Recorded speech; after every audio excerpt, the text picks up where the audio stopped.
लग के पूरा मीडिया पूरा खेल चला रहे।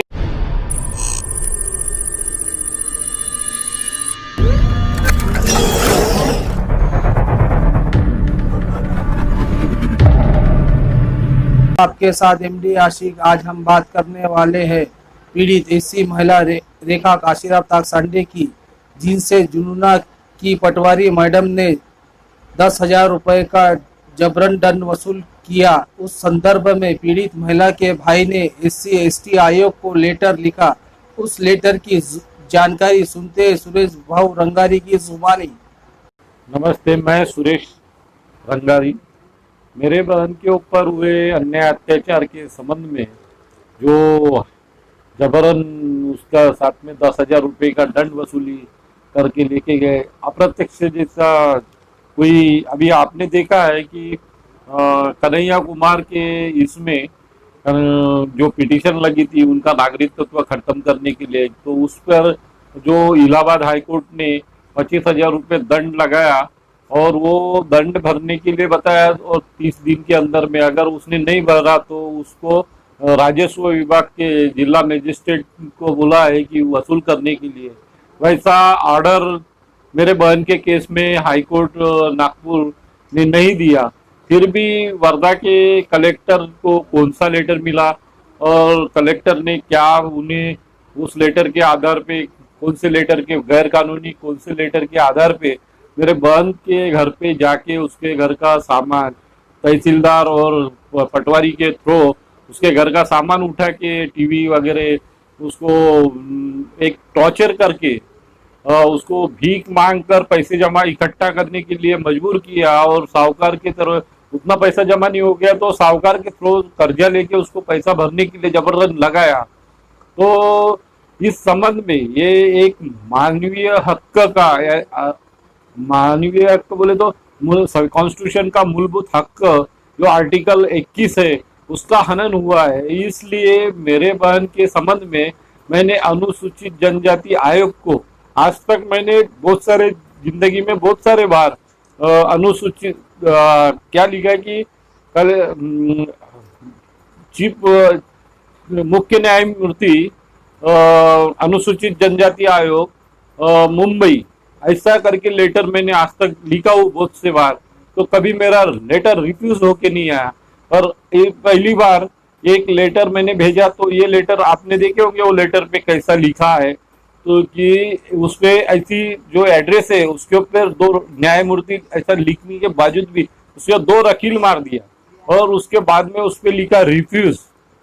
हाँ, और रिफ्यूज लिख के वो लेटर पीछे में भी रिफ्यूज लिख के वो लेटर वापस मुझे मिला है। तो कहने का मतलब है कि क्या महाराष्ट्र शासन में ये गवर्नमेंट आने के बाद में अनुसूचित आयोग क्या डिस्पोज हो गया है, या अनुसूचित आयोग का मोदी सरकार के पास में क्या गिरवी रख दिया गया है?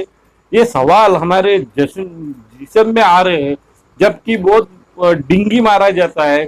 और कांग्रेस के जो हमारे नितिन राउत साहब अनुसूचित जनजाति आयोग के सेल के अध्यक्ष करके और बहुत बड़ी बड़ी बातें करते हैं, और हमारे जैसी अनुसूचित जनजाति के लोगों के लिए जो आयोग बना है वो आयोग एक लेटर, हम तो अशिक्षित है और हम अशिक्षित रहने के बाद में भी ऐसी लेटर हमने भेजे, पर मुंबई में वो आयोग का ऑफिस है, कर्मचारी कार्यरत है, फिर भी वो आयोग से वो लेटर रिफ्यूज करके भेज दिया। तो हमने क्या समझे, हम जस्टिस के लिए किसके तरफ न्याय मांगे? ये एक अपने आप में क्रिमिनल कॉन्फ्रेंसी है, और ये खुद प्रशासकीय यंत्रणा के थ्रू हो रहा है। तो न्याय किसे? अभी देखना है कि मेरी बहन इस मिट्टी में भारत की नागरिक है और अनुसूचित जनजाति से आती है, और वो अल्पभूधारक किसान है, उसके 3 बच्चियां हैं, उसे लोग बोलते बेटी पढ़ाओ बेटी पढ़ाओ। आज कंगना के संदर्भ में पूरा महाराष्ट्र उसके पीछे में, जो कंगना महाराष्ट्र अनुसूचित जनजाति और ओबीसी सब और के आरक्षण के खिलाफ में ये कॉन्स्टिट्यूशन को ही हटाने की बात करती है। इसके संबंध में राज्यपाल से लेके पूरी महाराष्ट्र के लोग उसके पीछे में घूम रहे हैं, सुशांत सिंह के केस में घूम रहे हैं, पर हमारे बहन के ऊपर ये भारत, मेरी बहन क्या, ये भारत की बहन है। और रेखा काशीनाथ जी ताकसांडे ये पूरे भारत की बहन है। उसके संबंध में महाराष्ट्र की लड़की है, महाराष्ट्र की उद्धव ठाकरे जी की एक लड़की मानी जाएंगी, पर उसके लिए कोई बात नहीं उठा रहा। और नितिन राउत, रामदास आठवले साहब, ये तो वो कंगना के पीछे में लग के पूरा मीडिया पूरा खेल चला रहे। या रोटी वो किसान महिला, उसके जैसी किसान, कई किसान महिला आज कोरोना कोविड के इसमें उनका रोजगार छीना गया है। ऐसी लोगों के कितने सारे समस्या है, स्टूडेंट के समस्या है, ऐसी पूरी समस्याओं को छोड़ के, इग्नोर करके और माइंड डिवाइड करके एक अलग से माहौल तैयार करके पूरा षड्यंत्रकारी एक योजना। अभी विधानसभा हो गया, विधानसभा में क्या है, मैंने तो मेरे बहन की केस 30 तारीख में 30 जुलाई में जैसा ही उसका ये हुआ, अन्याय हुआ, वैसी ही मैंने मुख्यमंत्री से लेके सब लोगों को कॉपी भेजा हूँ, अनुसूचित जनजाति आयोग को भी भेजा हूँ। तो इतने दिन में अभी अधिवेशन में ये समस्या का हल निकालना चाहिए था। फिर भी ये सरकार अगर ये बातों पे दुर्लक्षित करके ये अन्याय अत्याचारों के, दलितों के ऊपर होने वाले अत्याचारों के ऊपर बात नहीं करके वो कन्हैया अपनी कंगना मैडम के पीछे में लग के पूरे महाराष्ट्र का सत्यानाश करने निकले हैं। क्या है उसमें, एक बाहर की महिला आके हमारे, उसने तो हमारे SC ST के लोगों को भी और आरक्षण खत्म करने की बात की। वो कैसी महिला है, वो ऐसी फालतू महिलाओं के पीछे में टाइम बर्बाद करके देश की और हमारे महाराष्ट्र राज्य सरकार की, अपने महाराष्ट्र की जनता की का खुद ही अन्याय अत्याचार कर रहे हैं। इसलिए मैं आपके चैनल से अपील करता हूं कि ये मेरी बात गौर से महाराष्ट्र सरकार, उद्धव ठाकरे साहब और अजित पवार साहब और अनिल देशमुख साहब और जो महसूल मंत्री है अपने बाला साहब थोरात साहब, इनके तक पहुंचना जरूरी है।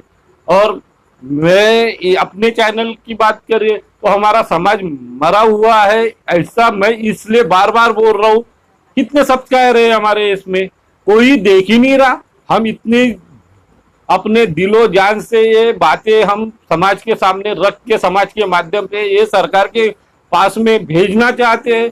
जो सरकार हमारे बात को इग्नोर कर रही, हमारा समाज ही आके हमारा प्रोटेक्शन करेगा, मेरे बहन का प्रोटेक्शन करेगा, ताकि कोई आगे की खैरलांजी या कोई किसान आत्महत्या ना हो।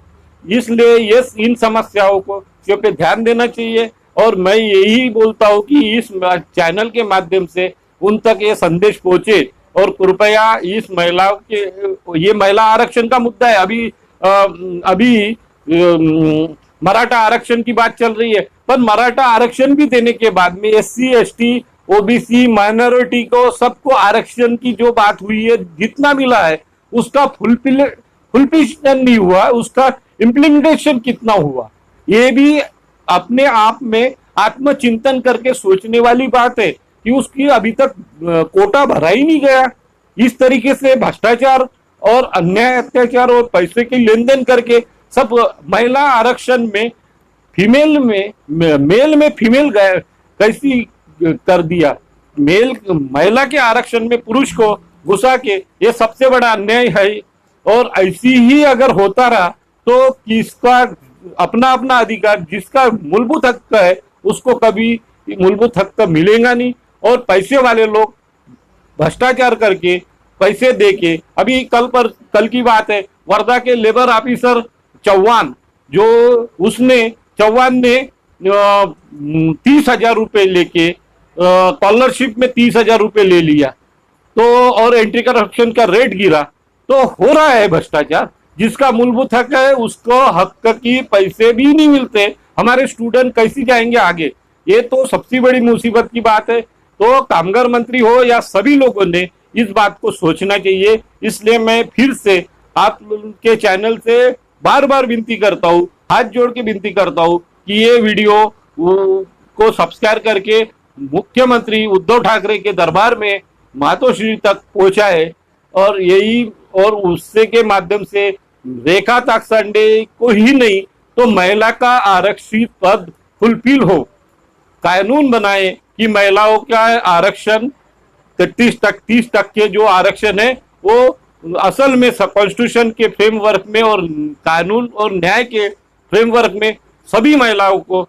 उनका हक मिला जाए, तभी हमारे देश में इक्वालिटी का, समानता का अधिकार लागू होगा और हमारा संविधान इस देश में लागू किए जैसी दिखेगा। न्याय करने के लिए नहीं होता है, न्याय दिखना चाहिए। यही मैं बोलता हूं और धन्यवाद।